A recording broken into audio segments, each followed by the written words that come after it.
মদিনার বাজার দিয়ে নবীজি যাচ্ছেন, নবীজির একটা ওট পছন্দ হয়েছে। তো নবী ওটের মালিকের কাছে গিয়ে জিজ্ঞেস করলেন, ভাইয়া এই ওটটার দাম কত? ওই দামাদামি হলো, নবী সে দামে কিনতে রাজি হলেন, কিন্তু নবীর কাছে তখন অর্থ ছিল না। তখন নবীজি ওনাকে বললেন, আপনি আমাকে ওটটা দেন, আমি এখনই গিয়ে আপনার সেই প্রাপ্যটা পাঠিয়ে দিচ্ছি।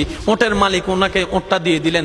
আশেপাশে যারা ওটের মালিক ছিল সবাই জিজ্ঞেস করতেছে, এই পাগলা, তুমি কি যাকে ওট দিয়েছো তাকে চিনো?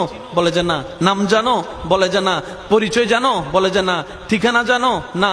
তো তুমি যে ওটটা দিয়ে দিলা, উনি যদি ওটার টাকাটা না ফাটায় তখন তো তুমি লসের মধ্যে চলে যাবা। সে ওটের মালিক বলে, এত সুন্দর নুরানি চেহারাওয়ালা কখনো বাটপার হতে পারে না, কখনো চিটার হতে পারে না, কখনো মিথ্যুক হতে পারে না।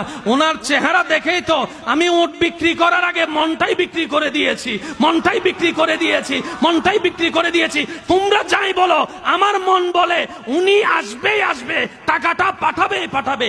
এই কথা বলতে না বলতে কিছুক্ষণ পরে নবীজির একজন সাহাবা এসে বলছেন, একটু আগে একজন ওট নিয়ে গিয়েছেন কাছ থেকে, ওটের মালিকটাকে একটু দেখতে চাই। উনি বলে যে আমার থেকে। তো উনি বললেন, আমাদের নবী আপনার থেকে ওটটা নিয়ে গিয়েছেন, ধরেন ওটের টাকাটাও দিয়েছেন, আপনাদের খাবার জন্য কিছু খেজুরও হাদিয়া পাঠিয়েছেন, খেজুরও হাদিয়া পাঠিয়েছেন। ওই ওটের মালিক বলে, ভাইয়া টাকাটাও রাখেন, খেজুরটাও রাখেন, আগে আমাকে ওনার কাছে নিয়ে যান। আমি ওট বিক্রি করি নাই, আমার দিলটাই বিক্রি করে দিয়েছি।